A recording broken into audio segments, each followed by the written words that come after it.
नमस्कार, मी नम्रता मंगेश कापरे, शासकीय तंत्रनिकेतन अवसरी खुर्द या महाविद्यालयाची विद्यार्थिनी आहे। Care of public safety association आयोजित राष्ट्रीय वक्तृत्व स्पर्धेमध्ये विषय मांडते शासकीय शिष्यवृत्ती योजना व अंमलबजावणी। मित्रांनो, सुरुवात एका विचारापासून करते। विद्या हीच खरी संपत्ती आहे जी खर्च केल्याने कमी होत नाही तर ती वाढते। विद्या म्हणजे केवळ पुस्तके वाचणे आणि परीक्षेत उत्तीर्ण होणे असे नाही। विद्या म्हणजे अज्ञानाचा अंधकार दूर करणारा प्रकाश होय। हीच विद्या प्राप्त करण्यासाठी आपण शिक्षण घेणे गरजेचे आहे। परंतु शिक्षण घेताना काही विद्यार्थ्यांना आर्थिक अडचणी सामोरे जावे लागते। विशेषतः आपल्या खेडेपाड्यातील विद्यार्थ्यांना या अडचणी सामोरे जावे लागते। अगदी याच वेळी शासनाची शिष्यवृत्ती योजना ही अगदी देवदूतासारखी काम करते। मित्रांनो, आपल्या भारतामध्ये शिष्यवृत्ती ही खूप प्राचीन संकल्पना आहे। गुरुकुलामध्ये विद्यार्थ्यांना अन्न, वस्त्र, निवास मोफत देणे हेच त्याच काळातील शिष्यवृत्तीचे स्वरूप होते। परंतु खऱ्या औपचारिक शिष्यवृत्तीची सुरुवात ही ब्रिटिश काळात इंग्रजांनी काही विद्यार्थ्यांना उच्च शिक्षणासाठी मदत करून केली। मित्रांनो, गुरुकुलातील ह्या शिष्यवृत्तीचा प्रवास आज डिजिटल ऑनलाईन प्रक्रियेपर्यंत येऊन ठेपला आहे। आज राजश्री छत्रपती शाहू महाराज शिक्षण शुल्क योजना, डॉक्टर पंजाबराव देशमुख वसतिगृह निर्वाह भत्ता योजना, तसेच राष्ट्रीय दुर्बल घटक आर्थिक योजना, तसेच अनुसूचित जाती जमाती यांसाठी विविध प्रकारच्या योजना उपलब्ध आहेत। आपण या योजनेचा लाभ घ्यायला हवा। मी देखील एका शेतकऱ्याचीच मुलगी आहे व मला डॉक्टर पंजाबराव देशमुख वसतिगृह निर्वाह भत्ता योजनेद्वारे शिष्यवृत्ती मिळते। लक्षात घ्या, शिक्षण हीच खरी ताकद आहे आणि शिष्यवृत्ती म्हणजे याच ताकदीला मिळालेले इंधन आहे। मित्रांनो, आज डॉक्टर बाबासाहेब आंबेडकर हे आपल्या घटनेचे शिल्पकार आहेत। तसेच जेव्हा त्यांना त्याचे शिक्षण पूर्ण करण्यासाठी परदेशी जायचे होते तेव्हा बडोद्याचे महाराजा सयाजीराव गायकवाड यांनी त्यांना शिष्यवृत्ती उपलब्ध करून दिली। विचार करा, जर का तेव्हा त्यांना शिष्यवृत्ती मिळाली नसती तर आज डॉक्टर बाबासाहेब आंबेडकरांसारखा हिरा या भारतभूमीला मिळाला नसता। आता IPS किरण बेदी यांचंच उदाहरण घ्या।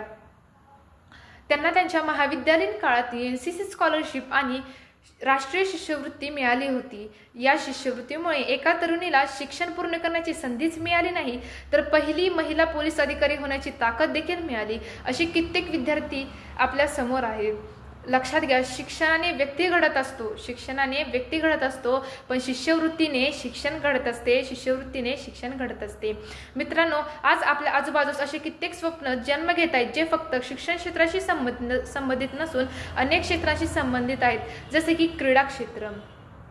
आज क्रीडा क्षेत्रातही अनेक प्रकारच्या स्कॉलरशिप उपलब्ध आहेत, जसे की ONGC scholarship, go foundation scholarship, Khelo India scholarship अशा विविध प्रकारच्या शिष्यवृत्ती उपलब्ध आहेत।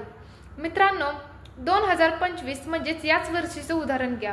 भारताने पहिला महिला खो खो विश्वचषक जिंकला। त्यामधील एक खेळाडू म्हणजेच रेश्मा राठोड।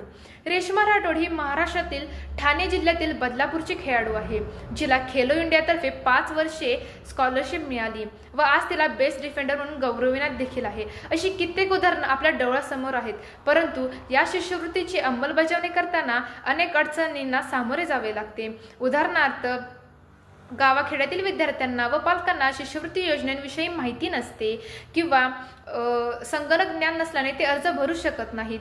अनेकदा मध्यस्थ करणारे लोक विद्यार्थ्यांपर्यंत चुकीची माहिती पोहोचवून त्यांना फसवू शकतात। यावरच उपाय म्हणून आपण विद्यालयात व महाविद्यालयात मार्गदर्शन करणारी शिबिरे आयोजित करायला हवी, तसेच गावोगावी सहाय्यक केंद्र उभारायला हवी किंवा शिक्षकांनी विद्यार्थ्यांना अर्ज भरून दिले पाहिजे। तसेच विद्यार्थी स्वतः अर्ज भरू शकतील अशा सुविधा उपलब्ध करून द्याव्यात।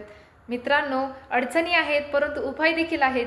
फक्त समाजाने आणि शासनाने जर का हातात हात घातला तर ह्या शिष्यवृत्ती योजना प्रत्येक गरजू विद्यार्थ्यांपर्यंत पोहोचल्याशिवाय राहणार नाहीत।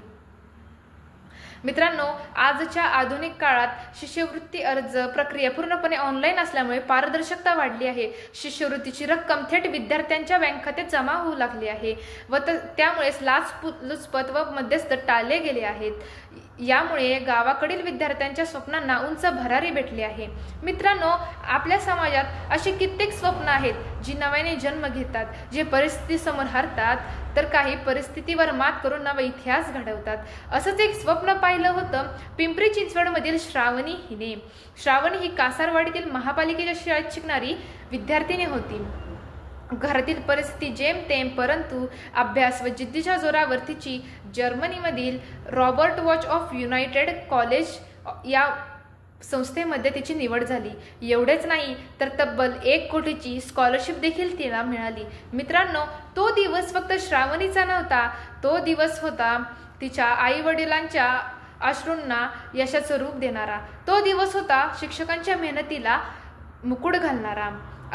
मित्रांनो, अशा कित्येक श्रावणी आपल्या समाजामध्ये आहेत ज्यांची स्वप्न आकाशा एवढी आहेत. मित्रांनो, या उदाहरणातूनच स्पष्ट होते, शिष्यवृत्ती म्हणजे केवळ पैशांची मदत नाही, तर ती विद्यार्थ्यांच्या स्वप्नांना मिळालेली पंख आहेत.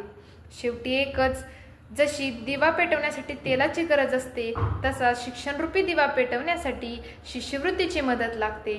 चला तर मग संकल्प करूया, शासकीय शिष्यवृत्ती योजनेचा योग्य तो लाभ घेऊया. धन्यवाद.